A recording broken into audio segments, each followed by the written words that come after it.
శ్రమ, శోధన, బాధ, దుఃఖము, వేదన, వ్యాధి, రోగము, బంధకాలు, సంఖ్యలు, ఇవన్నీ కూడా ఫిలిస్తీయులకి సాదృశ్యము. ఆ ఫిలిస్తీయులు నేను దేవుడు అంటే ఎరగని సమయంలో నా జీవితంలో ప్రవేశించాడు.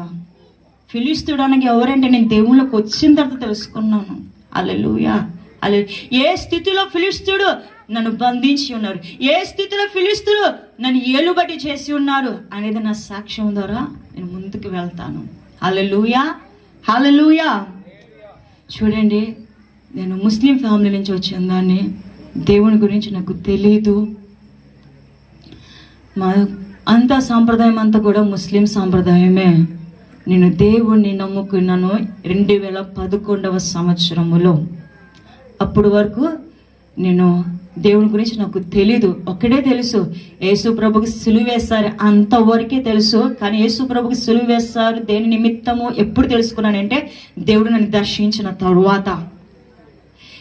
దేవుడు నన్ను దర్శించడానికి ఒక కారణం ఉందండి. నా బాబు పుట్టిన తరువాత బాబుకి అనారోగ్యమై ఉంటే మేము కాకినాడ నుంచి హైదరాబాద్ ఫ్యామిలీ అంతా షిఫ్ట్ అయిపోయినాము. హైదరాబాద్లో అనేక హాస్పిటల్ బాబుకి చూపించాము.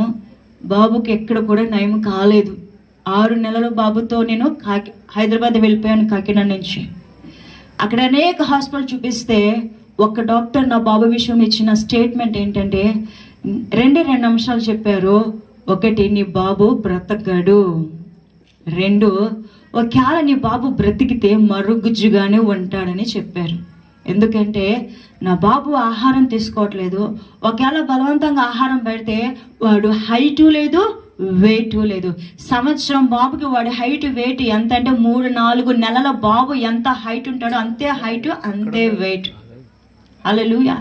ఈ విధంగా డాక్టర్ స్టేట్మెంట్ ఇచ్చారు, రిపోర్ట్స్ ఇచ్చేసారు. నీ బిడ్డ బ్రతకడు, ఒకవేళ బ్రతికితే మరుగుజ్జుగానే ఉంటాడు. ఆ స్టేట్మెంట్ తీసుకుని నేను నా భర్త ఎంతగానో ఏడ్చాము. ఆ యొక్క బాధను బట్టి నా కొడుకు ఎదుగుదల లేదు, ఆహారం తీసుకోవట్లేదు, నా బిడ్డను చూసి నేను తట్టుకోలేకపోతున్నాను. ఆ సమయంలో నేను ఎక్కువ ప్రెజర్ అనుభవించాను. ఆ ప్రెజర్ ఏంటంటే చనిపోవాలి, నేను చనిపోతే నా బిడ్డ బాగైపోతాడేమో అని చెప్పి చాలాసార్లు సూసైడ్ అటెంప్ట్ చేశాను. కానీ నేను ముందుకు వెళ్ళలేకపోయాను. ఎందుకంటే నా భర్త, నా బిడ్డలంటే నాకు చాలా ఇష్టము. నేను ముందుకు వెళ్ళలేకపోయాను. ఆ సమయంలో నేను నమాజ్ చేస్తున్నాను, ఖురాన్ చదువుతున్నాను, కానీ నాకు ఎక్కడ కూడా మనశ్శాంతి అనేది లేదు. ఒకరోజు ఒక కళ వచ్చింది నాకు. ఆ కళలో ఏంటంటే ఒక స్వరం నాకు వినబడుతుంది. అమ్మ, నువ్వెందుకు బాధపడుతున్నావు? నీకు ఎవరు లేరని నువ్వెందుకు అనుకుంటున్నావు? ఎస్ఐ ఉన్నాడు నీ కొరికే, నువ్వు ఆయనకి ప్రార్థన చేయి, నీ బిడ్డ బ్రతుకుతాడు అని చెప్తే నేను ప్రార్థన చేయలేదండి. 2 సార్లు దేవుని దూత నన్ను కళలో మాట్లాడడం అనేది జరిగింది. 2 సార్లు కూడా నేను ఆ కళని గ్రహించలేదు. 3వసారి ప్రభు వచ్చి అమ్మ అని 3 సార్లు పిలిచి ఎందుకమ్మా ఏడుస్తున్నావు? ఎవరు లేరే, నువ్వు ఎందుకు అనుకుంటున్నావు? నేనున్నాను నీకు తోడుగా. నీ బిడ్డ ప్రాణం పోయే స్థితి వచ్చిందంటున్నావు కదా, నీ బిడ్డ నేను బాగు చేస్తాను, నేనున్నానని నమ్ము. నాకు నువ్వు ప్రార్థన చేయి, నువ్వు బాప్తిజం తీసుకో. అప్పటి వరకు నేను బాప్తిజం అనే మాట వినలేదు. నువ్వు బాప్తిజం తీసుకో, నా నామంలో నువ్వు ప్రార్థన చేయి. ఇంకొక విషయం చెప్తున్నాను, జ్ఞాపకం చేసుకో, గుర్తుపెట్టుకో. శ్రమలు రావని చెప్పట్లేదు, ప్రాణం పోయేంత శ్రమలు వస్తాయి నీకు. కానీ ప్రతి శ్రమ నుంచి నేను విడిపిస్తాను. నా ప్రార్థన శక్తి చేత మళ్ళా నేను బ్రతికించుకుంటాను అన్నారు ఆ కళలో ప్రభు. హల్లెలూయా. అప్పుడు వరకు దేవుడు మనుషులతో మాట్లాడతాడనే విషయము నేను ఎప్పుడు కూడా వినలేదు, చూడలేదు కూడా. ఆ రోజు ఆ విధంగా మాట్లాడి ఉన్నారు. ఆ విధంగా మాట్లాడిన నేను ఒక క్వశ్చన్ వేసాను అక్కడ. ఏంటంటే రోజు కూడా నేను పడుకునేటప్పుడు ఒక మాట అడిగేదాన్ని, ఏ మంచివారికి దేవుడు లేడా? లోకానుసారంగా చెడ్డ పనులు చేస్తూ బతుకు వాళ్ళకు మాత్రం బ్రతుకులు ఉన్నాయి. దేవుడు ఎందుకు భయభక్తులు కలిగి, తల్లిదండ్రులు ఎందుకు భయభక్తులు కలిగి బ్రతుకుతున్న వారికి మంచి రోజులు లేవా? వాళ్ళకి మంచి జరగదా? దేవుడు అనేవాడు ఉంటే వచ్చి నాతో మాట్లాడాలి, దేవుడు అనేవాడు ఉంటే నా బిడ్డను బాగు చెయ్యాలి అని నేను అడిగాను. హల్లెలూయా. నేను ఎప్పుడైతే అడిగానో అప్పుడు దేవుడు నన్ను దర్శించాడు. నేను ఎప్పుడైతే అడిగానో, నిజమైన దేవుడు ఉంటే రావాలి నా దగ్గరికి, నాతో మాట్లాడాలి, కష్టాలు ఉన్నవారితో మాట్లాడాలి. ఎప్పుడైతే దేవుడు నాతో మాట్లాడాడో నేను ప్రభువు తట్టు తిప్పగలిగాను. అప్పుడు వరకు నేను నమాజ్ చేస్తున్నాను, ఖురాన్ చదువుతున్నాను. కానీ ఎప్పుడైతే నేను బైబిల్ పట్టుకుని నేను నమాజ్ చేస్తున్నాను, ఖురాన్ చదువుతున్నాను, రెండూ చేస్తున్నాను. నేను ఎప్పుడైతే బైబిల్ పట్టుకుని బైబిల్ చదవడం మొదలుపెట్టానో, ఒక విషయం కూడా గుర్తించాలి, నమాజ్ చేస్తూ బైబిల్ చదువుతున్నాను. ఓకేనా? నేను ఎప్పుడైతే బైబిల్ చదువుతున్నానో అక్కడ ఒక వాక్యము నాతో మాట్లాడుతుంది. నేను నీ కొరికి నేను ఉన్నాను, నీకు తోడుగా నేను ఉన్నాను, నీ భారం అంతటిని మోయడానికి నేను ఉన్నాను. ఇదిగో నీ కొరికే, నీ కుటుంబం కొరికే నేను సిలువేయబడ్డాను, నేను నిన్ను ప్రేమిస్తున్నాను, నీ ప్రతి భారము నా మీద మోసుకుంటానని విషయము నాకు ఎక్కడ తెలిసిందంటే బైబిల్ చదవడాన్ని బట్టి. ఎప్పుడైతే బైబిల్ చదువుతూ మొదలుపెట్టానో నాకు తెలియని ఆనందం, తెలియని సంతోషము, నెమ్మది, శాంతి, సమాధానము. నా బిడ్డ ఇంకా బాగు కాలేదు, కానీ ఎప్పుడైతే బైబిల్ చదవడం మొదలుపెట్టానో నా ప్రక్కన ఒకళ్ళ నుంచి నన్ను ఆదరిస్తున్నారు, నా ప్రక్కన ఒకళ్ళ నుంచుని నన్ను బలపరుస్తున్నారు. నీ శ్రమ అంతటి నా మీద మోసుకుంటాను, నీకు విడుదల ఇస్తాను అనే విషయం నాకు ఎక్కడ తెలిసిందంటే వాక్యమును చదవడాన్ని బట్టి. ఆ విధంగా వాక్యం చదువుకుంటూ ముందుకెళ్తూ నేనేం చేశానంటే బైబిల్ని పట్టుకొని ఖురాన్ని పక్కన పెట్టిన, ప్రార్థన చేస్తూ మొదలుపెట్టి నమాజ్లన్నింటినీ విడిచిపెట్టేసాను. ఎందుకంటే నేను ఎంత నమాజ్ చేసినా, ఖురాన్ చదివినా నా మనస్సులో నెమ్మది కలగలేదు, నాకు శాంతి కలగలేదు. కానీ ఎప్పుడైతే నేను బైబిల్ చదవడం మొదలుపెట్టానో నాకు ఒక ధైర్యం అనేది వచ్చింది. నా బిడ్డను ఆయన బాగు చేయగలడనే ధైర్యం నాకు వచ్చింది. నాకు శాంతి, సమాధానం అనేది వాక్యమును చదవడాన్ని బట్టి కలిగింది. హల్లెలూయా. అయితే మా వాడితో అన్న నేను బాప్తిజం తీసుకుంటానంటే మా వారు ఒప్పుకోలేదండి. నువ్వు బాప్తిజం తీసుకోవడానికి వీల్లేదు, ఎందుకంటే మనం ముస్లిం ఫ్యామిలీ నుంచి వచ్చాం కాబట్టి నువ్వు బాప్తిజం తీసుకుంటే మన వాళ్ళందరూ కూడా మనం వెలివేస్తారని అన్నారు. అయితే నేను ప్రభుతో ఒకటే మాట అన్నాను, ప్రభు నువ్వు పిలుచుకున్నావు, నువ్వే నాకు బాప్తిజం తీసుకోవడానికి ద్వారం తెరవమని నేను ప్రార్థన చేసుకున్న కొన్ని రోజులకి అలా ప్రార్థన చేయడం మొదలు పెడుతున్నాను. ప్రార్థన చేస్తున్నాను కొన్ని రోజులకి ఇంట్లో నేను ఆరాధన పెట్టుకున్నాను. ఆ ఆరాధన రోజు నా భర్త కూడా ఆరాధనలు ఏకీభవించున్నారు, కానీ చాలా అనేజీగా కూర్చున్నారు ప్రార్థనలో. కానీ అదే రోజు రాత్రి నా భర్తతో దేవుడు మాట్లాడారు. ఏమని మాట్లాడారు? హల్లెలూయా. నీ బిడ్డను బాగు చేస్తానని చెప్పలేదు ఆయన రోజు మాట్లాడింది ఏంటో తెలుసండి, నీ బిడ్డ ప్రాణం పోయే సమయం వచ్చింది. హల్లెలూయా. నీ బిడ్డ ప్రాణం పోయే సమయం వచ్చింది, నేనున్నాను, నువ్వు నమ్మితే నీ బిడ్డకి ప్రాణం పోస్తా, నేనున్నాను, నువ్వు నమ్మితే నీ బిడ్డను విడిపిస్తా అని చెప్పిన తర్వాత ఆ మాట ఆయన దాచేశారు, బయటికి తేలేదు, ఆ మాట దాచేశారు. అదైనా 10 రోజుల లేకపోతే 1 వీక్ తర్వాత నా బిడ్డ బాగా సిక్ అయిపోతే హాస్పిటల్ అడ్మిట్ చేసాము. పల్స్ అని బాగా పడిపోయా, సీరియస్ అంటున్నారు. అదే సమయంలో నా భర్తకి చికెన్ పాక్స్ వచ్చింది, ఆయన హాస్పిటల్లో ఉన్నారు. నేను నా బిడ్డను తీసుకుని హాస్పిటల్లో ఉన్నాను. బిడ్డ 2 సంవత్సరాలు హాస్పిటల్లో ఉంటే డాక్టర్స్ పల్స్ బాగా డౌన్ అయిపోయి సీరియస్ అని అన్నారు. ఆ సమయంలో నేను నా భర్తతో ఈ విషయం చెప్పడానికి బయటికి వెళ్ళి వస్తున్నప్పుడు డాక్టర్స్ రౌండ్స్ జరుగుతున్నాయి. ఆ రౌండ్స్ జరుగుతున్నప్పుడు బాబుకున్న ప్రాబ్లం ఏంటంటే బాబుకున్న బలమంతా కూడా యూరిన్ ద్వారా బయటికి వెళ్ళిపోతుంది. అందుకని వాడు హైట్ వెయిట్ పెరగట్లేదు. వాడికి ఒక డిసీజ్ ఉంది, ఏంటంటే పుట్టుకతోనే ఆ ప్రాబ్లం ఉందంట. ఆ డిసీజ్ మాకు తెలియలేదు. ఎప్పుడైతే నేను బయట నుంచి లోపలికి వచ్చానో డాక్టర్ నన్ను పిలిచి, బిడ్డ తల్లి ఎవరంటే నేనేనండి అని చెప్పాను. అతను పిలిచి, బాబు యూరిన్ పోసేటప్పుడు అతను పిలిచి, నువ్వు తల్లివా కసాయదానివా, అసలు బాబు నేను వదిలేసి బయటికి వెళ్ళిపోతావు అంటే ఒక్కసారి కుప్పగొలిపోయారు. నా చుట్టూ చూస్తే ముస్లింలు, అటు చూస్తే భర్త అనారోగ్యంతో ఇంట్లో పడి ఉన్నాడు, ఇటు చూస్తే అనారోగ్యంతో బాబు హాస్పిటల్లో ఉన్నాడు. అప్పుడు పాప చిన్నది, కింద వాళ్ళు క్రిస్టియన్స్ అంటే వాళ్ళకి అప్పగించి వచ్చాను. హైదరాబాద్ వెళ్ళిన కొత్త, నేను ఎవరు తెలీదు, అటు ఇటు ఎవరు కూడా సపోర్ట్, అమ్మ వాళ్ళు లేరు సపోర్ట్, అత్తే వాళ్ళు లేరు సపోర్ట్. ఎందుకంటే దేవుడు నమ్ముకున్నానని అత్తే వాళ్ళు దూరం పెట్టి ఉన్నారు. మేము 4 మాకు ఎవ్వరు లేరు. ఈ విధంగా డాక్టర్ చెప్పిన తర్వాత నేను చాలా బాధపడి మా హస్బెండ్కి ఫోన్ చేసి, డాక్టర్ ఇలాగ అంటున్నాడు, ఇలా తిట్టాడు నన్ను అని చెప్పి, బాబుకి సీరియస్ అంటున్నారు, చాలా కష్టం అవుతుంది అంటున్నప్పుడు ఆ సమయంలో నా భర్త నోరిప్పాడు. ఏమని? యేసు ప్రభు నాతో మాట్లాడారు, నీ కుమారుడు ప్రాణం పోయే స్థితి వస్తుందని చెప్పారు, నేను నమ్మలేదు అని చెప్తే నేను వెంటనే ఆయన తిట్టి ఫోన్ పెట్టేశాను. అప్పుడు ఆయన ఒక మాట అన్నారు, అప్పుడే మోకరించి మాట్లాడే దేవుడు ఈ లోకంలో ఉన్నాడు నాకు తెలీదు, దయచేసి నన్ను క్షమించు, నా బిడ్డను బాగు చేయి, నేను నీ తట్టు తిరుగుతా అన్నారు. అక్కడ ఆయనకి చికెన్ బాక్స్ ఆ యొక్క స్వస్థత కలిగింది. ఎప్పుడైతే అప్పటి వరకు తన దేహం అంతా కూడా మంట, ఎప్పుడైతే ప్రార్థన చేయగా ఆయన స్వస్థపరచబడ్డారు. ఆ తర్వాత ఒక్క వారము బాబుని తీసుకుని నేను హాస్పిటల్లో ఉన్నారు. బ్లడ్ టెస్టులు చేస్తున్నారు, మెడిసిన్ వేస్తున్నారు, బ్లడ్ టెస్టులు చేస్తున్నారు, మెడిసిన్ వేస్తున్నారు. బాబు రిపోర్ట్స్ నార్మల్ రావట్లేదు. ఐసీయూలో ఇచ్చారు. నాకు బాబుకి ఒకటే బెడ్. ఆ బాబుని ఒంట్లో పెట్టుకుని చిన్న స్థితులు బట్టి నాకు వాక్యము తెలీదు, ప్రార్థన రాదు. ఆ సమయంలో కొత్త దేవుడు తెలుసుకున్న కొత్త, నాకేమీ తెలీదు దేవుని గురించి. అయితే ఒక స్థుతుల బుక్ మాత్రమే ఉండేది. ఆ స్థుతుల బుక్ పెట్టుకుని నా బాబుని ఒళ్ళో పెట్టుకుని స్థుతులు చదువుతూనే ఉండేదాన్ని. అయితే నా బంధువులు ఒక ఆమె నాకు ఫోన్ చేసి మామూలు పరామర్శించడానికి ఫోన్ చేసింది. ఫోన్ చేస్తే నేను ఆమెతో ఒక మాట అన్నాను, నేను యేసుప్రభుని నమ్ముకుంటున్నాను అని చెప్పినాను. చెప్పిన వెంటనే ఆమె ఏమంది, ఒరే పాపిష్టిదానా, నువ్వు యేసుప్రభు నమ్ముకుంటున్నావు కాబట్టి నీ భర్త మంచాన్ని పడ్డాడు, నీ బిడ్డ మంచాన్ని పడ్డాడు, ముందు ఆ దరిద్రాన్ని విడిచిపెట్టి మళ్ళీ నువ్వు వెనక్కి వస్తే నీ బిడ్డ బాగోతాడు, నీ భర్త బాగోతాడు అని చెప్పింది. నేను చాలా భయపడిపోయాను. నేను ఏం చాలా తెలియట్లేదు. చుట్టుపక్కల అంతా ముస్లిమ్స్, ఎవ్వరు క్రిస్టియన్స్ ఫ్రెండ్స్ లేరు, ఎవ్వరు కూడా మమ్మల్ని ఆదరించేవారు లేరు.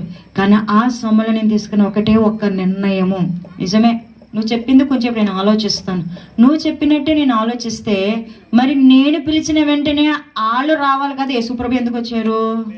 హల్లెలూయా. అప్పటి వరకు నా బిడ్డ బాగోవాలని చుట్టుపక్కల చెప్పిన వాళ్ళందరి మాటలు వినా అక్కడికి వెళ్ళాను, ఎక్కడికి వెళ్ళాను, అవి చేశాను, ఇవి చేశాను, అన్ని లోక సంబంధమైన అన్నీ చేసేసాను. హల్లెలూయా. వింటున్నారా? లోక సంబంధమైన ఆచారాలు పాటించాను, లోక సంబంధమైనవి చేయకూడనివి పూజలు చేశాను, పుట్టల దగ్గరికి వెళ్ళాను, పాలు పోసాను, అన్నీ చేశాను. కానీ నిజమైన దేవుడు ఉంటే వచ్చి నా బిడ్డను బాగు చేయాలి అన్నప్పుడు నేను చిన్నప్పటి నుంచి ఆరాధించిన వారే రావచ్చు కదా. నేను చుట్టుపక్కల మాటలు విని నేను చేసిన క్రియలను బట్టి వాళ్ళన్నా రావచ్చు కదా. ఎవ్వరు రాకుండా యేసుప్రభు ఎందుకు వచ్చారు? ఆయన మాత్రమే మాట్లాడగలవాడై ఉన్నాడు, ఆయన మాత్రమే చూచువాడై ఉన్నాడు, ఆయన మాత్రమే శ్రమలో తన బిడ్డలకు తోడుగా నిలబడగలవాడై ఉన్నాడని ఆ రోజు నేను గ్రహించి ఆయనే నిజమైన దేవుడిని నా హృదయంలో నేను తీసుకున్న నిర్ణయమే ఈ రోజు నా కుమారుని సంపూర్ణమైన ఆరోగ్యంగా నిలబెట్టింది. హల్లెలూయా. 7 రోజులు 6 రోజులు రిపోర్ట్స్ నార్మల్ రాలే. 7వ రోజున అప్పటికప్పుడు బిడ్డ రిపోర్ట్స్ నార్మల్ వచ్చింది, పల్స్ పెరిగింది, నార్మల్ వచ్చింది. బిడ్డని ఎత్తుకుంటూ తీసుకొచ్చాను హాస్పిటల్కి, నడిపించుకుంటూ తీసుకెళ్ళాను ఇంటికి 7వ రోజున. అప్పుడు నా భర్త అన్నమాట, నువ్వు బాప్తిజం తీసుకో. నేను ఏప్రిల్ 15 2011 నేను బాప్తిజం తీసుకుంటే 2011 ఆగస్టు 4 నా భర్త బాప్తిజం తీసుకున్నారు. ఈ విధంగా నా కుటుంబం అంతా కూడా రక్షించబడింది. ఆ తర్వాత నేను కొన్ని రోజుల తర్వాత నేను ఇంటికి వెళ్ళాను. మా అమ్మగారి ఇంటికి వెళ్ళిన తర్వాత ఏం జరిగిందంటే, నా తమ్ముడు అంటే నాకు చాలా ఇష్టము. ఇప్పుడు నా తమ్ముడు, మా అన్నయ్య ఇద్దరు పోలీస్ డిపార్ట్మెంట్, మా హస్బెండ్ పోలీస్ డిపార్ట్మెంట్. ఇంట్లో ఎవరు లేరు, నేను తమ్ముడు మా వదిన మాత్రమే ఉన్నాము. ఆ సమయంలో ఏం జరిగిందంటే, నా తమ్ముడు ఆ రోజు కొంచెం డిస్టర్బ్ అయి ఉన్నాడు. నా తమ్ముడు అంటే చాలా ఇష్టము. వాడికి నేను కొంచెం కొబ్బరి నీళ్ళు తీసుకెళ్ళి ఇచ్చాను. 2 రోజుల నుంచి వాడు భోజనం చేయలేదు. అరే నీళ్ళు తాగరా అని ఇస్తే ఒకటోసారి చెప్పాను, రెండోసారి చెప్పాను, మూడోసారి చెప్పాను. మూడోసారి చెప్పేసరికి లేచి, నువ్వు ముస్లిం అయి ఉండి యేసు ప్రభు తట్టు తిరుగుతావా? నువ్వు ఇప్పుడు వరకు ఖురాన్ చదివి నమాజ్ చేస్తూ నువ్వు వాక్యం చదువుతూ ప్రార్థన చేస్తూ యేసు ప్రభుకు వచ్చి సువార్త ప్రకటిస్తావా? ఎంత ధైర్యం నువ్వు ముస్లిం నుంచి క్రిస్టియన్లోకి వెళ్ళడానికి అని చెప్పి అక్కని పక్కన పెట్టండి, ఒక అమ్మాయిని కూడా చూడకుండా పిచ్చ కుక్కను కొట్టినట్టు కొట్టాడు నన్ను ఇంట్లో. మా తమ్ముడు అంత 6 అడుగులు అంత హైటు, ఫుట్బాల్ ప్లేయర్ అనమాట, బాగా ఫుట్బాల్ ఆడతాడు. అప్పటికి పోలీస్ డిపార్ట్మెంట్లో జాబ్ చేస్తున్నాడు. పిచ్చ కుక్కను కొడితే నేను ఏడుస్తున్నాను. ఒకవైపు నుంచి మా అన్నయ్య పరిగెట్టుకుని వచ్చాడు, ఒకవైపు నుంచి మా అమ్మ పరిగెట్టుకుని వచ్చి వాడి చేతిలో విడిపించేంత వరకు నేను దెబ్బలు తింటూనే ఉన్నా. మా అన్న మా తమ్ముని కొట్టి బయటికి తీసుకెళ్ళిపోయారు. నన్ను ఇంట్లో పెట్టి లాక్ చేసేసారు. నన్ను ఇంట్లో నుంచి బయటికి తీసుకెళ్తున్నారు. ఎక్కడికంటే హాస్పిటల్కి. ఎందుకంటే ఈ బ్లడ్ అయిపోతుంది. ఎప్పుడైతే బ్రెయిన్ మీద కొట్టారో, ఎప్పుడైతే ఒంటి మీద కొట్టారో బ్రెయిన్ కదిలిపోయి ఈ బ్రెయిన్ ముక్కులో నుంచి రక్తం కారుతూనే ఉంది. అప్పుడు డ్రెస్ వేసుకునేదాన్ని, డ్రెస్ అంతా కూడా రక్తము, హాల్ అంతా కూడా రక్తం అయిపోయింది. నేను బెడ్రూమ్ నుంచి హాల్ వచ్చినప్పుడు వైట్ టైల్స్ ఏమో రక్తం అంతా చూసి నా దేహం నుంచి ఎంత రక్తం కారిందని ఎంత ఏడ్చానంటే నా రక్తాన్ని చూసి కాదు, తన బిడ్డల మీద చేసుకుంటే దేవుడు వాళ్ళని విడిచిపెట్టడు. నేను అడుగుతున్నది ఆ సమయంలో, నా తమ్ముని క్షమించు, వాడు తెలియక తప్పు చేశాడు, వాడిని క్షమించమని ఆ స్థితిలో నా తమ్ముడు కొడుకు నేను ప్రార్థన చేశాను. హాస్పిటల్కి తీసుకెళ్లారు, ఎక్స్రేలు తీయాలన్నారు, ఎక్స్రేలు తీశారు. వాడు అంటున్నమాట, సర్జరీ చేయాలి, ఆపరేషన్ చేయాలి, ఎందుకంటే లోపల ఎముకలు ఇరిగిపోయాయి. ఆపరేషన్ చేయాలన్నప్పుడు 3 రోజులు నాకు ఆపరేషన్ చేయకుండా అలాగనే పడుకోబెట్టారు. ఎందుకంటే కోమాలకి వెళ్ళే స్థితిలోకి వచ్చేసింది కాబట్టి తను ఆపరేషన్ చేయడానికి వీల్లేదు. 3 రోజుల తర్వాత తనకు ఆపరేషన్ చేయాలని చెప్పిన తర్వాత 3 రోజుల తర్వాత నాకు ఆపరేషన్ జరిగింది. ఆపరేషన్ జరుగుతున్నప్పుడు ఆపరేషన్ థియేటర్లో నాకు మన రీసెంట్ వరకే తెలిసింది, ఎందుకంటే ఎముకలకి మత్తు ఎక్కదని చెప్పి నాకు మత్తు ఇచ్చారు. ఇక్కడ అంతా చిరిగిపోయింది. ఇదంతా దేవుని కృపను బట్టి అది కనబడుతున్నాయి. ఇప్పుడు ఎప్పుడైనా బాగా బలహీనం అయితే కానీ కనబడుతుంది, కానీ సిక్ అయినప్పుడు మామూలుగా ఉన్నప్పుడు కనబడదు.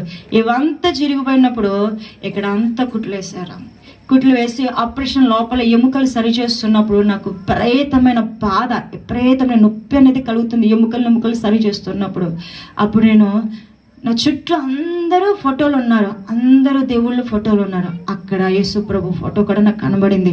అక్కడ నేను అన్న మాట ఒకటే, దేవా ఇదిగో నా పాపం అంతటి నువ్వు మీద మోసుకుని ఆ రోజు సులువులో నువ్వు నా కొరికి నిలబడ్డావు. ఆ రోజు నీకు సులువు వేస్తున్నప్పుడు కొంత కూడా మత్తు ఇవ్వలేదు, కానీ ఈ రోజు నాకు కొంచెం మత్తు ఇచ్చారు కాబట్టి నీ కొరికి నేను తట్టుకుంటానని అదే బాధ. ఆ రోజు నేను స్ట్రక్చర్ మీద ఆపరేషన్ జరుగుతుంటే స్ట్రక్చర్ ఎదురుగుండా ఆయన రూపం నాకు ఫోటో రూపంలో కనబడుతుంది. అక్కడ ఆపరేషన్ జరిగింది. బయటకు వచ్చిన తర్వాత 3 రోజుల తర్వాత నన్ను ఇంటికి తీసుకెళ్లారు. ఇదంతా కట్లు కట్టేశారు. ఇంటికి తీసుకెళ్ళిన తర్వాత అందరూ ప్రేమిస్తున్నారు, మా వాళ్ళందరూ కాదు. అయితే ఒకసారి నాకు తెలుగు కొంచెం ఇబ్బంది పడతాను, అర్థం చేసుకోవడానికి ప్రయత్నం చేయండి. అర్థం అవడానికే మాట్లాడతాను, ఎక్కడైనా చిన్న మిస్టేక్స్ రావచ్చు. అయితే ఇంట్లోకి వెళ్ళినాను, నాకు మనశ్శాంతి లేదు. ఆ రోజు నేను ఇంట్లోకి బెడ్రూమ్లోకి వెళ్ళిపోయినా. నా బైబిల్ తీసుకుని బెడ్రూమ్లోకి వెళ్ళి తలుపులు వేసేసుకుని ఒకటే అడుగుతున్నాను, దేవుడు ఎందుకు నా చేయి విడిచిపెట్టేసావు నువ్వు? ఆ రోజు నా తమ్ముడు కొడుతున్నప్పుడు నువ్వు ఆపొచ్చు కదా, నువ్వు ఆపితే ఈరోజు నాకు ఆపరేషన్ జరిగేది కాదు కదా, ఎందుకు నువ్వు నా చేయి విడిచిపెట్టేస్తావు అని అడుగుతున్నాను. అందరూ ప్రేమిస్తున్నారు, కానీ నాకు సంతోషం లేదు, సమాధానం లేదు. నాకు వాక్యం కూడా అప్పుడు తెలీదు. ఏ ఒక్క బైబిల్ని ఇలాగే తీసుకొని ఇలా మామూలుగా మధ్యలో నుంచి ఓపెన్ చేశాను, ఇందులో నుంచి నువ్వు నాతో మాట్లాడాను అన్నాను. అప్పుడు ఆ వాక్యం అలా చదువుకుంటూ పోతున్నప్పుడు, ఎప్పుడు హాస్పిటల్ నుంచి డిశ్చార్జ్ అయ్యి నేను వెళ్ళి బెడ్రూమ్లో కూర్చొని వాక్యం చదువుతున్నాను. ఆ వాక్యం ద్వారా దేవుడు నాతో మాట్లాడాడు. ఏమని? నీవు నా సేవ చేయాలంటే నీ రక్తము చిందించబడాలి, నీ రక్తము చిందించబడక నువ్వు నా సేవ చేయలేవు. ఆ రోజు ఆ వాక్యము నన్ను దర్శించిన వెంటనే నా దేహంలో బరువంతా కూడా దిగిపోయి దేహం అంతా తెలిగైపోయింది. అంటే ఇప్పటివరకు నేను తిన్న దెబ్బలు నీ కొరకే నీ రక్తం కాచిన ఆయన కొరకే. రక్తం కాచడానికి అనేక మంది సిద్ధపడడానికి ఇష్టపడతారు, కానీ క్రియ రూపంలో చూపించడానికి చాలా మంది తక్కువ, చాలా అరుదు. అంటే నేను ఇప్పటివరకు రక్తం కాచింది నీ కొరకే. చాలా సంతోషపడ్డాను. నా బాధ అంతా తొలగిపోయింది. తర్వాత కొన్ని రోజులకి ఒక 1 వీక్ ఏం జరిగిందంటే, మరలా నేను సిక్ అయిపోయినాను. కుట్లు విప్పారు, బాగానే ఉంది, ఇంకా 2 కుట్లు ఉన్నాయి. తర్వాత ఇప్పడానికి ఇంకా 2 కుట్లు మిగిలిపోయాయి. తర్వాత నేను మళ్ళీ సిక్ అయిపోయినాను. సిక్ అయిపోవడం అంటే ఎలాగా? మార్నింగ్ లేసాను, వారం రోజులు గ్యాప్లోనే ఆపరేషన్ అయినా, వారం రోజుల గ్యాప్లోనే విపరీతమైన వాంతులు, కళ్ళు తిరిగి పడిపోవడము. ఒక 9 గంటల నుంచి మధ్యాహ్నం 12 గంటల లోపు 50 సార్లు వాంతులు చేసుకున్నాను. మళ్ళీ నన్ను కాకినాడ అపోలో హాస్పిటల్కి అడ్మిట్ చేస్తే బ్రెయిన్ డిస్టర్బ్ అయిపోయింది, తనకి సిజేరియన్ అవసరం లేదు కానీ అబ్జర్వేషన్లో పెట్టాలని వారం రోజులు మళ్ళీ నన్ను హాస్పిటల్ అబ్జర్వేషన్లో పెట్టి బాగు చేసి ఇంటికి పంపించేశారు. ఇంటికి వెళ్ళిపోయిన మరుసటి రోజే హైదరాబాద్ నేను వెళ్ళిపోయాను. హైదరాబాద్ వెళ్ళిపోయిన తర్వాత నేను బాగానే ఉన్నాను. నా ప్రార్థన నేను చేసుకుంటున్నాను. ప్రార్థన చేసుకుంటూ నాకు బలపరిచేవారు ఎవరూ లేరు. బలపరిచేవారు ఎవరూ లేకపోతే ఒక సహోదరితో నేను ప్రార్థన చేయించుకున్నాను.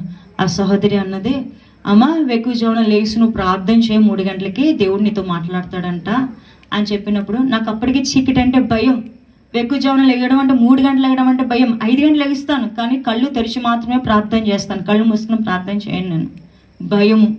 నా భర్త 24 గంటలు డ్యూటీలో ఉంటే ఒకరోజు ఇంట్లో ఉంటారు, ఒకరోజు డ్యూటీలో ఉంటారు. అంటే 24 గంటలు డ్యూటీలో ఉంటే మరొక 24 గంటలు రెస్ట్ అనమాట. నేను వెళ్ళి చెప్పినాను ఆయనతో, ఎలా సిస్టర్ వేకువజామున లేచి ప్రార్థనలో ఉండమంటున్నారు, ప్రభు నీతో మాట్లాడతారని అంటున్నారు, నేను ఎలా ప్రార్థించాను, నాకు భయమే. మీరు ఒక రోజు ఇంట్లో ఉన్నప్పుడు ఆ రోజు నేను ప్రార్థన చేస్తాను 3 గంటలకి, మీరు లేనప్పుడు మాత్రం 5 గంటలకి లేచి ప్రార్థన చేస్తాను అన్నప్పుడు ఆయన ద్వారా మాట్లాడిన మాట ఈ రోజు నేను నిలబడ్డాను గల కారణము. ఆయన అన్న మాట ఏంటంటే, మనం బ్రతికిన యేసు కోసం బ్రతకాలి, చనిపోయిన యేసు కోసం చనిపోవాలి అని ఆ రోజు 12 సంవత్సరములు 2011-12లో మాట్లాడారు ఆ మాట. ఆ మాట వేకువజామున 3 గంటలకు లేచి ప్రార్థించడం ఈ రోజు వరకు కూడా కొనసాగుతుంది. అదే ప్రార్థన. హల్లెలూయా. వేకువజామున 3 గంటలకు లేచి ప్రార్థన చేయడం, అదే ప్రార్థనలో పరిశుద్ధాత్మ దేవుడు అనేక ఆత్మీయ పాఠాలను బోధించారు. ఎలా ప్రార్థన చేసుకుంటూ పోతున్నాను. నా బిడ్డకి అప్పుడే బాగు కాలేదు, స్వస్థత అయితే అప్పటికప్పుడు వచ్చింది. కానీ ఎప్పుడైతే ఇలా ప్రార్థన చేసుకుంటూ పోతున్నానో వెంటనే నాకు మళ్ళా ఆపరేషన్ పడింది. ముక్కుకి మళ్ళా డ్యామేజ్ అయింది, మళ్ళీ ఇన్ఫెక్షన్ అయిపోయింది. నా ఫేస్ అంతా ఇన్ఫెక్షన్ అయిపోతే హైదరాబాద్ కిమ్స్ హాస్పిటల్ అడ్మిట్ చేశారు నన్ను. అంటే ఆపరేషన్ పడుతుందని చెప్పారు కానీ వెంటనే నేను ఆపరేషన్కి ఒప్పుకోలేదు. ఎందుకంటే బాడీలో ఎక్కడైనా ఆపరేషన్ చేయించుకోండి, ముక్కుకి ఆపరేషన్ చేయించుకుంటే శ్వాస ఉండదు, నోటి ద్వారా శ్వాస తీసుకోవాల్సి వస్తుంది. నేనైతే ఆపరేషన్ చేయించుకుని దేవుడే నన్ను స్వస్థపరుస్తాను. 6 నెలలు నేను లేట్ చేస్తే నాకు ఒక్క ఆపరేషన్ జరగవలసిన చోట 4 ఆపరేషన్లు చేశారు ఎట్ ఎ టైం నాకు. ఆ విధంగా ఆపరేషన్ అయిన తర్వాత నేను ఇంటికి వచ్చాను. ప్రార్థనలను ముందుకు కొనసాగుతున్నాను, ఎలా ముందుకు కొనసాగుతున్నాను. ఆ టైంలో నా బాబు మెల్లిమెల్లిగా హైట్ పెరగడం మొదలుపెట్టాడు. హల్లెలూయా. మెల్లిమెల్లగా హైట్ పెరుగుతున్నాడు, మెల్లిమెల్లగా బరువు పెరుగుతున్నాడు. ఏంటంటే 1 కేజీ బరువుకి నేను సంవత్సరాలు ప్రార్థన చేశాను, సంవత్సరాలు. కానీ ఎప్పుడైతే నా బిడ్డను బాగు చేస్తానని చెప్పాడో దేవుడు, ఇట్లా నన్ను పరీక్షలో పెట్టి ఈ పరీక్షలో నా విశ్వాసాన్ని దేవుడు పరీక్షిస్తూ నా విశ్వాసం ఆయన నామానికి మహిమకరంగా నిలబడినప్పుడు నా దేవుడు నా బిడ్డను బాగు చేసుకుంటూ వచ్చాడు. ఈ రోజు ఇంటర్మీడియట్ సెకండ్ ఇయర్. ఈ రోజు నా తమ్ముడు కన్నా హైట్గా ఉంటాడు నా కొడుకు. ఈ రోజు వాడి హైట్ 49-50లో ఉన్నది వాడి హైట్. ఎక్కడండి వాడు చూడండి, 10 సంవత్సరాలు వచ్చేసరికి వాడు బరువు ఎంత తెలుసా? 10 కేజీలు మాత్రమే. వాడు 10 సంవత్సరాలు వచ్చేసరికి వాడి బరువు 10-12 కేజీల వరకు మాత్రమే ఉండేది. కానీ వాడు ఈరోజు 18 సంవత్సరాలకు అడుగు పెట్టాడు. ఈ 18 సంవత్సరాలు నా బిడ్డ దగ్గరగా 50 కేజీలు బరువు పెరిగాడు. హల్లెలూయా. మరుగుజ్జు డాక్టరే రిపోర్ట్స్ ఇస్తే ఈ రోజు నా తమ్ముడు నా వెనకాల ఉన్నవాడు నా తమ్ముడిని మించిన హైట్ ఈ రోజు నా కొడుకుది. 50 కేజీల బరువుతో ఇంటర్మీడియట్ సెకండ్ ఇయర్లో నా బాబు అడుగు పెట్టి ఉన్నాడు. హల్లెలూయా. డాక్టర్స్ రిపోర్ట్స్ నాయన తిరిగి రాశారు. ఈ విధంగా నాకు ఆపరేషన్ జరిగింది. నా బిడ్డ బాబు బాగవుతున్నాడు. మెల్లమెల్లగా దేవుడు స్వస్థించుకుంటూ వచ్చాడు. అక్కడి నుంచి దేవుడు మళ్ళీ మమ్మల్ని విజయవాడకి తీసుకొచ్చారు. విజయవాడలోకి వెళ్ళిన తరువాత ఏం జరిగిందంటే, నాకు అత్తయ్య వాళ్ళు ఇల్లు కట్టిస్తానన్నారు కాకినాడలో. ఇల్లు కట్టిస్తే నేను ఒప్పుకోలేదు. ఎందుకంటే నా హస్బెండ్తో పోలీస్ డిపార్ట్మెంట్ కాబట్టి మేము ట్రాన్స్ఫర్స్ అవుతూనే ఉంటాము, అక్కడికి వెళ్ళి ఉండటము కుదరదని చెప్పి నేను ఒప్పుకోలేనప్పుడు ప్రభు ఒక మాట అన్నారు, నువ్వు వెళ్ళాలి, కాకినాడలో ఉండాలి, అక్కడి నుంచి నేను వేరే ప్రాంతానికి నడిపిస్తాను. ఎప్పుడైతే ప్రభు చెప్పారో అప్పుడు నేను అంగీకరించాను ఇల్లు కట్టబడ్డానికి. అయితే అక్కడ ఇల్లు కట్టారు, వెళ్ళాము, గృహప్రవేశం అయింది, వచ్చేసిన తర్వాత శనివారం వచ్చాము, ఆదివారం ప్రేయర్కి వెళ్ళాను. సోమవారం ఒక ఇన్సిడెంట్ జరిగింది మా ఇంట్లో. ఎలాగంటే మా పాప స్కూల్కి ట్యూషన్కి వెళ్ళింది, 6th చదువుతుంది. అప్పుడు ట్యూషన్కి వెళ్ళి వస్తూ పాపకు ఒకటి జరిగింది. ఏంటంటే కళ్ళలోంచి రక్తం వస్తుంది మా బాబుకి. ఆ టైం సాయంకాలం 7-8 మధ్యలో 7-8 గంటల మధ్యలో ట్యూషన్ నుంచి వస్తూ రక్తం కారుతుంది కంట్లో నుంచి. మేము చాలా భయపడ్డాం, ఇదేంటి కళ్ళ నుంచి రక్తం కారడం ఏంటని వెంటనే మేము విజయవాడ హాస్పిటల్కి తీసుకెళ్తే అన్ని టెస్టులు చేస్తే అన్ని రిపోర్ట్స్ నార్మల్ ఉన్నాము, ఏం పర్వాలేదని ఇంటికి పంపించేశారు.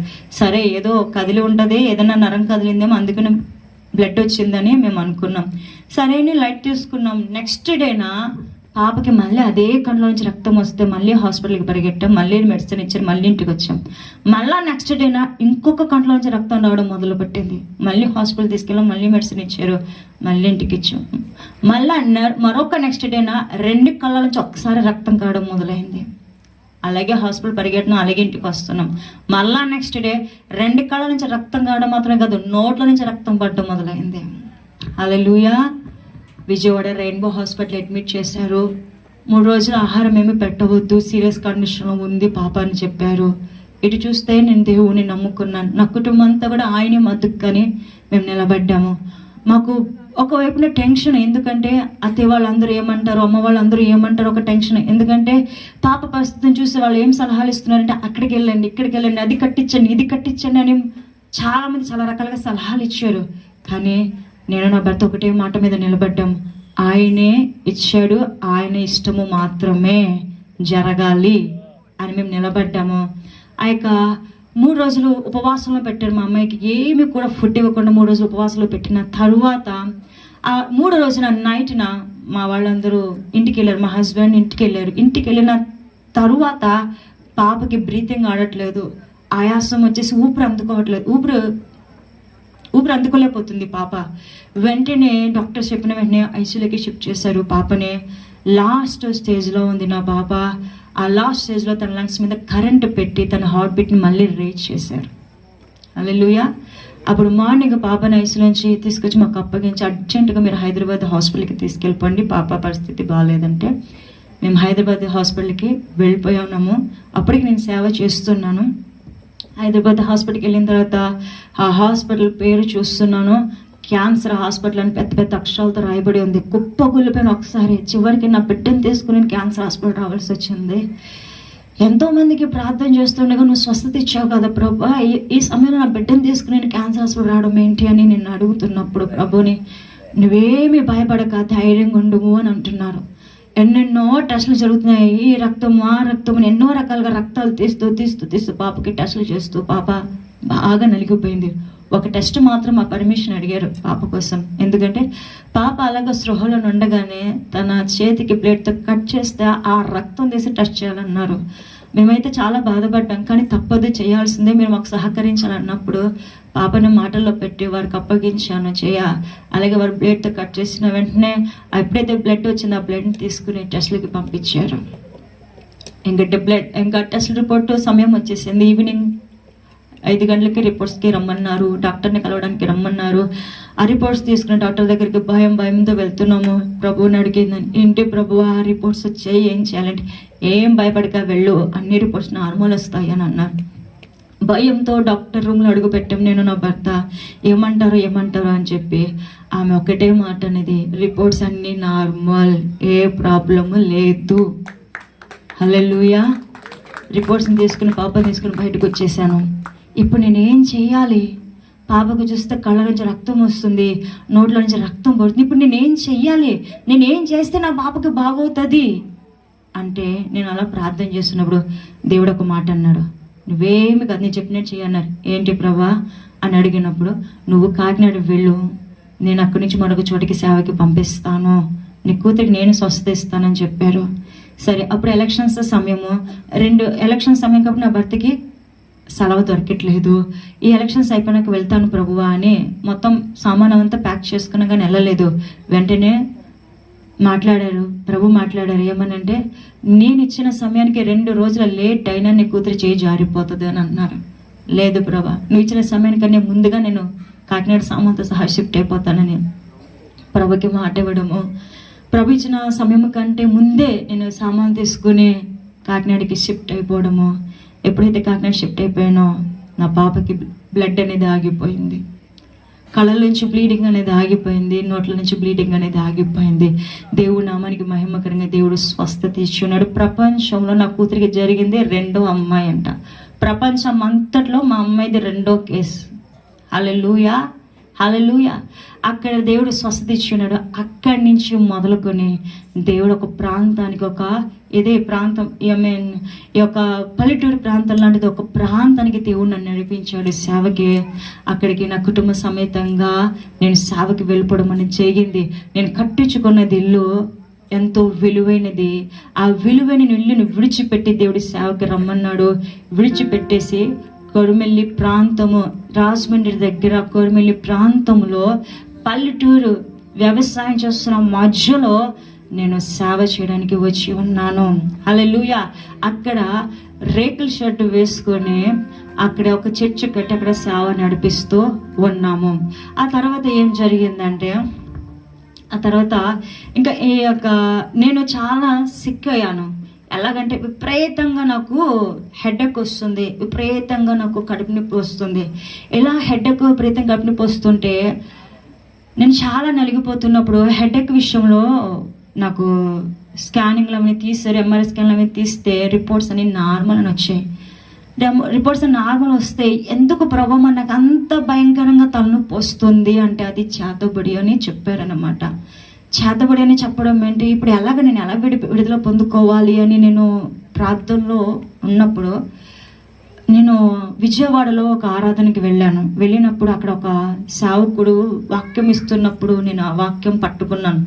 ఏమంటే, నేను ఏదైతే బలహీనపరుస్తున్నదో దాని మీద నువ్వు అధికారం కొరికే మొరపెచ్చు అని అడిగినప్పుడు ఆ వాక్యాన్ని పట్టుకొని ఆ వాక్యము ఏదైతే చెప్పారో ఆ చేతబడి శక్తుల మీద నేను అధికారం కొరికి ప్రభుకి ప్రార్థన చేయగా వాటి మీద దేవుడు అధికారముతో నన్ను అభిషేకించి ఉన్నాడు. హల్లెలూయా. ఎన్నోసార్లు, ఎందుకంటే అపవాది కూడా ఒక మాట నాకు బెదిరించాడు, నువ్వు సేవ చేయడానికి వీలేదు, నువ్వు సేవ చేస్తే అనేక మంది విడిపించబడతారు కాబట్టి నువ్వు సేవ చేయడానికి వీల్లేదు అని అన్నప్పుడు నేను ఆయన నన్ను పిలుచుకున్నది సేవ కొరకే. నువ్వు ఒకవేళ సేవ చేస్తే నీ దేహంలో ప్రతి అవయమును డ్యామేజ్ చేస్తాను అది వార్నింగ్ ఇచ్చింది. అప్పుడు నేను దానికి ఒక మాట ఇచ్చాను, ఆయన పొందిన గాయం చేత నాకు స్వస్థత. అది ఎలాగైతే వార్నింగ్ ఇచ్చిందో నాకు ఇప్పుడు వరకు మ్యాక్సిమం 5 times క్యాన్సర్ టెస్టులు జరిగాయి. నాకు ప్రతి అవయమునికి క్యాన్సర్ టెస్టులు జరిగాయి. కానీ ప్రభు నాకు క్యాన్సర్ సిమ్టమ్స్ ఉండేవి, క్యాన్సర్కి సంబంధించిన లక్షణాలు ఉండేవి. కానీ ప్రభు చివరికి అనేవారు అన్ని రిపోర్ట్స్ నార్మల్ వస్తున్నాయి, ఏం భయపడకని అన్నారు. ప్రతి రిపోర్ట్ కూడా నార్మల్ నాది. ఎందుకంటే నా దేహంలో ప్రతి అవయము గాయమై ఉన్నది. కిడ్నీస్ కావచ్చు, లివర్ కావచ్చు, లోపల ప్రేగులు కావచ్చు, యొక్క త్రోత్ కావచ్చు, ప్రతి అవయం, ఒక హార్ట్ ఒకటే డిసీజ్ కాలేదు, నాకు అనారోగ్యం రాలేదు, ప్రతి అవయం కూడా డ్యామేజ్ అయి ఉన్నది. కానీ ప్రతి అవయం డ్యామేజ్ అయినప్పటికీ కూడా ఈ రోజు నేను బ్రతికి ఉన్నానంటే కేవలం ఆయన ఆత్మ అభిషేకమును బట్టి మాత్రమే. నేను అప్పుడే దానికి చెప్పాను ఏంటంటే, ఆయన పొందిన గాయం చేత నాకు స్వస్థత అని చెప్పి ఆయన మీద ఆధారపడ్డాను. ఆయన ప్రతి అవయమును కూడా నూతనమైనదిగా మార్చి మళ్ళా నూతనమైన బలంతో నన్ను నిలబెట్టుకున్నారు. హల్లెలూయా. ఎందుకు ఆ తర్వాత మేము కొరిమెల్లో సేవ ప్రారంభించాను. సేవ ప్రారంభించిన తర్వాత జరిగింది ఏమిటంటే, మా మీద చాలా చేతబడి ప్రయోగాలు చేశారు. అక్కడ సేవ జరగకూడదని చెప్పి. నేను ఉన్న ఏరియా చాలా చేతబడికి సంబంధించిన ఏరియా అనమాట. విపరీతమైన చేతబడి క్రియలు జరిపించారు. ఆ ప్రభావం ఎవరి మీద చూపించిందంటే నా కూతురు మీద చూపించింది. వింటున్నారా నా మాట? ఆ ప్రభావం ఎవరి మీద చూపించిందంటే నా కూతురు మీద చూపించి ఒక 4 నెలలు బీభత్సంగా నా కూతురిని హింసించింది. ప్రార్థించడం, విడుదల పొందుకోవడం, ప్రార్థించడం, విడుదల పొందుకోవడం, ప్రార్థించడం, విడుదల పొందుకోవడం. ఈ విధంగా నాకు బిడ్డ నలిగిపోతుంది. ఈ సమయంలో నేను అడిగాను, దేవా నా బిడ్డ నలిగిపోతుందయ్యా, ఎంతో మందిని ప్రార్థన చేయగా విడిపించి ఉన్నావు, ఈ రోజు నా బిడ్డకు పరిపూర్ణమైన విడుదల ఇవ్వు ప్రభువా అని అడిగినప్పుడు ఆయన ఒక మాట అన్నారు. నాకు ఈ మాట చెప్పి నేను ముగిస్తాను. ఇంకా ఆయన మాట ఏమన్నారంటే, నీ బిడ్డ ఎంత నలిగిపోతుందో నువ్వు చూసావు కదా, నీ బిడ్డ బాధ నీకు తెలుస్తుంది కదా. నా బిడ్డలు బయట ఉన్నారు, అనేక మంది చేతబడి చేత బంధించబడిన వారు ఉన్నారు, అనేక మంది లూసిఫర్తో బంధించబడిన వారు ఉన్నారు. నీ బిడ్డ నలిగిపోతున్నావు, ఎంతైతే బాధపడుతున్నావో నా బిడ్డలు కూడా అదే బాధలో ఉన్నారు. నీ బిడ్డ నువ్వు కళ్ళారా చూస్తావు, నీ కంటికి కనబడి ఎంతో మంది బిడ్డలు ప్రజలు బంధించబడి ఉన్నారు. వాళ్ళు వాళ్ళ దగ్గరికి వెళ్తావా? నీ బిడ్డ నేను విడిపిస్తాను, నీ బిడ్డను నువ్వు ఎలాగైతే విడిపించుకుంటావు ప్రార్థన చేసి, నా బిడ్డను కూడా అలాగే నువ్వు ప్రార్థించి విడిపిస్తావా అని అడిగారు నన్ను. విడిపిస్తాను, నువ్వు ఎక్కడికి వెళ్ళమంటే అక్కడికి వెళ్తాను, నువ్వు ఎవ్వరికి ప్రార్థన చేయమంటే అలా ప్రార్థన చేస్తాను. ఎంతమంది శక్తి లేనప్పటికీ వెంటైనా వాళ్ళని విడిపించి నేను నీ సన్నిధిలో వాళ్ళని సాక్షిగా నిలబడతాను, నా బిడ్డను విడిపించు ప్రభు అని అడిగినప్పుడు నా బిడ్డకి పరిపూర్ణమైన విడుదల పొందుకుంది. ఈ రోజు డిగ్రీ ఫస్ట్ ఇయర్లో అడుగు పెట్టింది నా కూతురు. హల్లెలూయా, హల్లెలూయా. డిగ్రీ ఫస్ట్ ఇయర్లో అడుగు పెట్టింది. 6th క్లాస్లో జరిగింది దాడి, ఇంటర్మీడియట్ సెకండ్ ఇయర్లో జరిగింది దాడి. ఈ దాడులన్నీ ఎందుకు తెలుసా? నన్ను బలం పొందుకొనివ్వకుండా కుటుంబాన్ని బట్టి బలహీనపరిస్తే షారు నది సేవలకు ముందులకి వెళ్ళకుండా ఆగిపోద్దని అపవాదిని సాతాను నా బిడ్డని నన్ను పెట్టి బలహీనపరచాలని ప్రయత్నం చేసింది. కానీ నేను ఒక్కటే ఆలోచించాను, ఆనాడు నా బిడ్డను బతికించిన దేవుడు, ఆనాడు నా కూతురు యొక్క కళ్ళ నుంచి రక్తం కారుతుంటే స్వస్థత ఇచ్చిన దేవుడు ఈ రోజు నా బిడ్డను బాగు చేయగలడు. అదే సమయంలో నా బిడ్డ అల్లాడిపోతుండే మోకరించి నేను ప్రార్థన చేశాను. నా బిడ్డ ఎన్నైతే శ్రమల్లో ఉన్నదో ఒక మాట అక్కడ వచ్చింది నాకు, నీ బిడ్డ నలిగిపోతుంది కదా, విడిచిపెట్టి వెళ్ళిపో, నీ బిడ్డను వదిలేస్తాను. ఒక స్వరం నాకు వినపడింది. మీకు అర్థమవుతుందా లేదో నాకు తెలీదు, కానీ ఒకటే అన్నాను, నేను విడిచిపెట్టి వెళ్ళను. నీకే అంత ధైర్యం అంటే మృతులను సజీవంగా లేపిన దేవుడు ఇంకే అంత శక్తిమంతుడు. నా బిడ్డను ఆయన బాగు చేయగలడు అనే పోరాటం నేను చేస్తున్నాను. ఆనాడు 1 సంవత్సరం కిందట ఇది జరిగిందండి కూడా. ఒక పోరాటం నేను చేస్తున్నప్పుడు దేవుడు ఒక మాట, భయపడక ముందుకి వెళ్ళు అని. నేను అలాగే ఆ పోరాటంలో ఆ విధంగా నేను యుద్ధం చేస్తున్నాను. ఏదంటే నేను ఇందాక చెప్పాను కదా, ప్రార్థన అనే ఆయుధంతో నేను యుద్ధం చేస్తున్నప్పుడు నా బిడ్డ విడిపించగలిగింది. నేను ఆయనకి ఇచ్చిన మాట, ఆ మాట నాలోంచి రావడానికి కొంత సమయం నా బిడ్డను విడిచిపెట్టి ఉన్నాడు. ఎప్పుడైతే నేను ఆ మాట ఇచ్చి ఉన్నానో నా కుమార్తెని నా దేవుడు విడిపించి స్వస్థపరిచి సంపూర్ణమైన ఆరోగ్యంగా ఈ రోజు దేవుడు నిలబెట్టుకున్నాడు. ఎలాగైతే నేను ఆయనకు మాట ఇచ్చినానో ఆయన మాటను బట్టి ఈ రోజు చాలా మంది, మరి ఎంతో మంది చేతపక్షంలో పీడించబడుతున్నారు, శోధించబడుతున్నారు. వాళ్ళందరికీ ప్రార్థన చేసి విడిపించి దేవుని సన్నిధిలో సాక్షిగా నిలబెట్టి అట్టి అధికారం అభిషేకం ఆయన అనుగ్రహించి ఉన్నాడు. హల్లెలూయా, హల్లెలూయా. ఒక ఫిలిష్తీయుడు నాలో ప్రవేశించాడు, మా కుటుంబంలో ప్రవేశించాడు. ఆ ఫిలిష్తీయుడు ఏంటండి? సంసోను జీవితంలో ప్రవేశించిన ఫిలిష్తీయుడే మా కుటుంబంలో ప్రవేశించి ఉండగా, ఫిలిష్తీయులు ప్రవేశించిన తర్వాతనే సంసోను దేవుని తట్టు తిరిగాడు. దేవుడు ఏంటో తెలియక ఎరగక ముందే జీవితంలో ఫిలిష్తీయుడు ఎంటర్ అవ్వగా నేను దేవుని తట్టు తిరిగాను. ఎప్పుడైతే సంసోను దేవుని తట్టు తిరిగి పోరాడాడో, గెలిచాడో, నేను దేవుని తట్టు తిరిగిన తరువాత నా జీవితంలో ఉన్న ఫిలిష్తీయుడు ఒక్కొక్కటిగా బయటికి వెళ్ళిపోవడము, ఆయన ద్వారా నా రాజ్యం కట్టబడ్డం, ఆయన రాజ్యం నా ద్వారా కట్టబడ్డం అనేది జరిగింది. హల్లెలూయా. ఈ ఫిలిష్తీయులు ఎప్పుడు తెలిసి ఎంటర్ అయ్యేది? దేవునితో సహవాసం లేకపోతే. ఎప్పుడైతే సంసోను దేవునితో సహవాసం చేశాడో ఫిలిష్తీయులను అణచగలిగాడు. ఎప్పుడైతే నేను దేవునితో సహవాసం చేస్తానో నా కుటుంబంలో ఏలుబడి చేస్తున్న ఫిలిష్తీయుని అణిచే అతి గొప్ప అధికారము, ఆయుధము, ప్రార్థన ఆయుధము ఆయన నాకు అనుగ్రహించి ఉన్నాడు. ఈరోజు ఒకవేళ నువ్వు ఫిలిష్తీయుల జీవితంలో ఉన్నాడేమో, నీ జీవితంలో ఫిలిష్తీయుడైన వాడు ఉన్నాడేమో, ప్రార్థన ఆయుధం చేత పట్టుకుని ప్రభు తట్టు తిరుగు. నా బిడ్డను బాగు చేసినవాడు, నా కుమార్తెను బాగు చేసినవాడు నీ కుటుంబాన్ని, నీ బిడ్డలను, నీ భర్తను, నీ భార్యను కూడా బాగు చెయ్యగలడు. ఎప్పుడండి? ఆయన వైపు మనం తిరిగినప్పుడు, ఆయనతో మనము సహవాసము చేసినప్పుడు. అనేక మంది ఇశ్రాయేలును ప్రజలను విడిపించాడు, ఫిలిష్తీయులను హతము చేసి అనేక మంది ఇశ్రాయేలును దేవుని ప్రజలను విడిపించే అది అధికారం దేవునికి అనుగ్రహించి ఉన్నాడు. కాబట్టి ఈరోజు ఏ స్థితిలో నువ్వు ఈ వాక్యమును విన్నావో, ఏ స్థితిలో నువ్వు ఈ సాక్ష్యం విన్నావో, ఒకవేళ దేవుడు నీతోనే మాట్లాడుతున్నాడేమో, నీకోసమే నన్ను ఇక్కడ తీసుకొచ్చి ఉన్నాడేమో. ఎందుకంటే నిన్ను ఆయన ప్రేమిస్తున్నాడు కాబట్టి ఎక్కడో ఉన్న నన్ను ఇక్కడికి తీసుకొచ్చి ఉన్నాడు. ఎందుకంటే ఫిలిష్తీయుల చేత నువ్వు బంధించబడడానికి ఇష్టం లేదు. ఫిలిస్తీన్ల చేతిలో బంధించబడ్డం నేను ఆయనకి ఇష్టం లేదు కాబట్టి ఆయన జీవితంలో ప్రవేశించి ఉన్నాడు. ఫిలిస్తీన్ల చేతిలో నువ్వు బంధించబడ్డం ఆయనకి ఇష్టం లేదు కాబట్టి ఈ రోజు సాక్ష్యంతో వాక్యంతో నిన్ను దర్శించడానికి ఈ సమయం ఇక్కడికి వచ్చి ఉన్నాడు. హల్లెలూయా. ఫిలిస్తీన్ల జీవితం నుంచి బయటికి వెళ్ళిపోవును గాక. ఫిలిస్తీన్లు నీ కుటుంబం నుంచి బయటికి వెళ్ళిపోవును గాక. ఫిలిస్తీన్లు నీ భర్తల నుంచి, నీ భార్యల నుంచి, నీ బిడ్డల నుంచి, నీ వ్యవసాయం నుంచి, నీ వ్యాపారాల నుంచి, నీ వ్యాధుల నుంచి, నీ ఉద్యోగం నుంచి యేసుక్రీస్తు నామములో బయటికి వెళ్ళిపోవును గాక. ఆత్మీయ సహవాసము కలిగి దేవుని కొరకు నువ్వు నిలబడినప్పుడు దేవుని రాజ్యం నీ కుటుంబంలో, నీ పనిలో, నీ ఉద్యోగంలో, నీ వ్యవసాయంలో, నీ సంఘంలో కట్టబడును గాక అని యేసుక్రీస్తు నామములో ప్రార్థిస్తున్నాను తండ్రి. ఈ సాక్ష్యమును బట్టి, ఈ వాక్యాన్ని బట్టి నా ప్రభు నామమునికి మహిమ కలుగును గాక.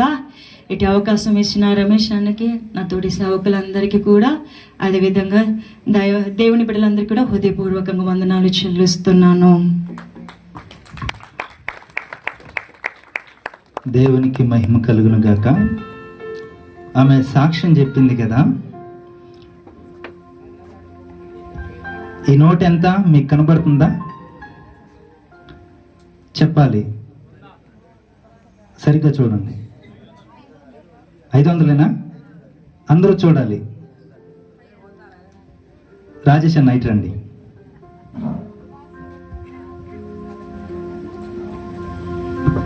ఇదెంత? ఇది 500. ఈ రెండింటికి తేడా చెప్పండి. వాళ్ళు 500 అన్నారు. ఇది జేబులో పెట్టుకొని వెళ్ళిపోవచ్చు, ఇదైతే పడేయడానికి మనకు వస్తుంది. నకిలీ నోటు, ఇదేమో ఒరిజినల్ నోట్. ఇది నకిలీ, ఇది ఒరిజినల్. అంటే రెండు ఒకేలాగా ఉన్నాయి, కానీ ఇది ఒరిజినల్. ఆమె హాస్పిటల్కి తీసుకెళ్ళినా, ఎక్కడికి తీసుకెళ్ళినా సరే ఈ నోట్ కావాలి. అంటే ఈ నోట్ పనిచేయదు. కనబడడానికి మాత్రం దూరంగా చూస్తే అంతా ఒకేలాగా ఉంది, కానీ దగ్గరికి వచ్చి చూస్తే దాని స్వరూపం బయటపడుతుంది. దేవుణ్ణి దూరంగా చూస్తే తెలియదు. ఒక మాట ఉంటుంది, జబ్బన్న రావాలి, డబ్బన్న పోవాలి, అప్పుడు నిజమైనోడు బయటకు వస్తాడంట. కాబట్టి నిజమైన పరిస్థితి వచ్చినప్పుడు నిజమైన దేవుణ్ణి గ్రహించటానికి మనకు దేవుడు కళ్ళు తెరుస్తాడు. కాబట్టి దేవుడు దూరంగా ఉంటే మీకు అర్థం కాడు. దేవుని దగ్గరికి రావాలి, దేవుని మాటలు వినాలి. అప్పుడు దేవుని స్వరూపం ఏంటో, దేవుని నిజత్వం ఏంటో తెలుస్తుంది. దేవుడు ప్రేమ, ఆప్యాయత, పరిశుద్ధత రెండు ఒకేలాగా ఉన్నాయి. అంతా మోసమే. ఎన్ని 33,000 కోట్లు ఇంట్లో కట్టలు పెట్టుకున్న ఉపయోగం ఏముంది? ఎందుకు పనికిరావు. కానీ ₹1 విలువైనది. ఆ రూపాయే, ఆ ఒక్కడే నా నిజమైన యేసుక్రీస్తు. ఆయన దగ్గరికి వస్తే ఆయన జీవితాలను, ఇదిగో ఆ సహోదరి సాక్ష్యం ఇచ్చింది కదా, అలాగ మారుస్తాడు. నన్ను మార్చాడు, నాతో పాటు ఇంకొక 3 మార్చాడు, నా దైవజనుని మార్చాడు. ఇంకో అనేకులు మీ కొరకు సేవకులు వాళ్ళ ఊరిలో వాళ్ళు పరిచర్య చేస్తున్నారు. అంటే వీళ్ళు నిజమైన దేవుణ్ణి దగ్గరగా చూసి తడిమి దానికి ఉండాల్సిన నిజమైన లక్షణాలు ఏంటో, ఒక ₹5, 500 నోట్లకి, ₹50 నోట్లకి మీరు ఎన్ని టెస్టులు చేయాల్సి వస్తే, మనం నిత్యత్వంలో ఉండాల్సిన వాళ్ళం మరి ఎన్ని టెస్టులు చేయాలి? జాగ్రత్తగా ఆలోచించండి. ఇది మరణానికి, అంటే నరకానికి, పరలోకానికి వ్యత్యాసం చెప్పటానికే మీకు ఇంత ఖర్చు చేసి మిమ్మల్ని ఇంటింటికి తిరిగి మీ దగ్గరకు వస్తున్నాం. నాకు డబ్బులు ఎక్కువ ఉండి కాదు, లేకపోతే నేను ఏదో చేసుకోలేక కాదు. మీరు రక్షించబడాలి. దేవుడు నాకు ఇచ్చిన ఆ తలంపుని, ఆ భారాన్ని మీతో పంచుకోవటానికి గల కారణం ఏంటంటే, మీరు కూడా రక్షించబడాలి. నిజమైన నోటు తెలుసుకోవాలి. నిజమైన దేవుడి దగ్గర రక్షణ ఉంది.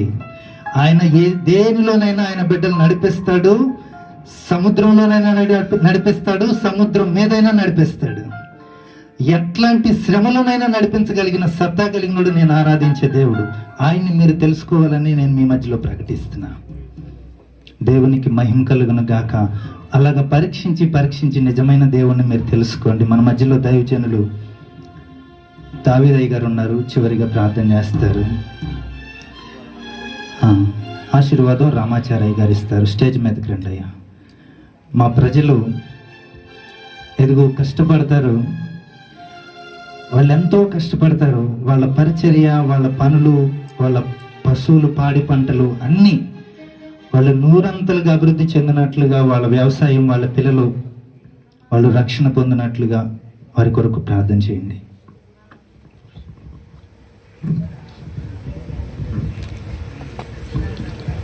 ప్రార్థన చేసుకుందాం. మహోన్నతుడైన మా తండ్రి యేసు ప్రభువా, నీకు వందనాలు స్తోత్రాలు చెల్లించుకుంటున్నాం ప్రభువా. నీ దాసులు ప్రభువా, రమేష్ పాస్టర్ గారు ప్రభువా, ఈ ప్రాంతంలో దేవతని స్తోత్రాలు, భారభరితమైన పరిచర్య వారు చేస్తున్నారు దేవా. ఈ దినమందు ప్రభువా, మొదటి దినం ప్రభువా, రేపు ఎల్లుండి జరుగుతున్న ఈ పర్ణశాలల పండుగలో ప్రభువా, తన స్తోత్రాలు ప్రభువా.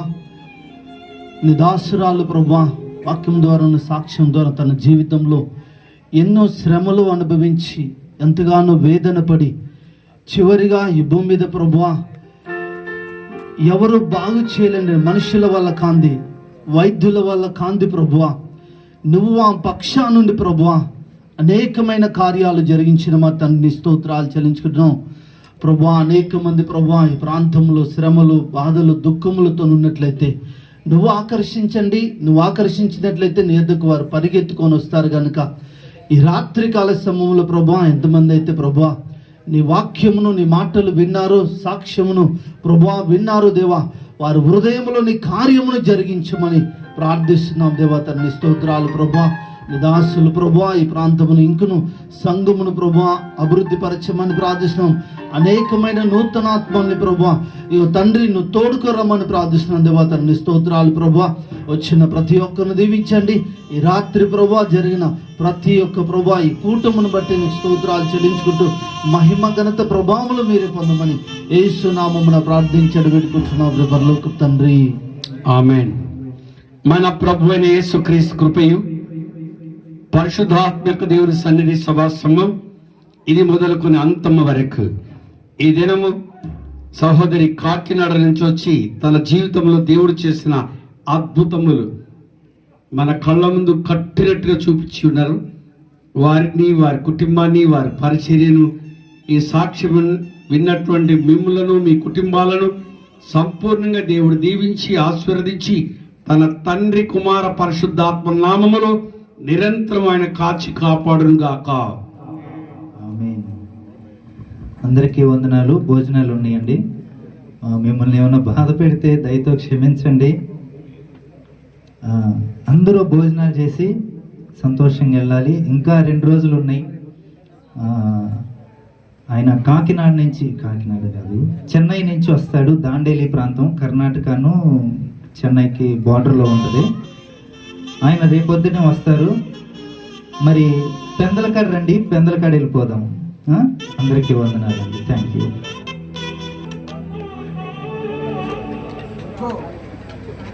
వచ్చిన దైవజనులకి అందరికీ వందనాలయ్యా. మమ్మల్ని ప్రేమించి మా దగ్గరికి వచ్చారు. మా గ్రామంలోకి మీరు అడుగు పెడతనే మా గ్రామానికి దీవెన. దేవుడికి వందనాలు.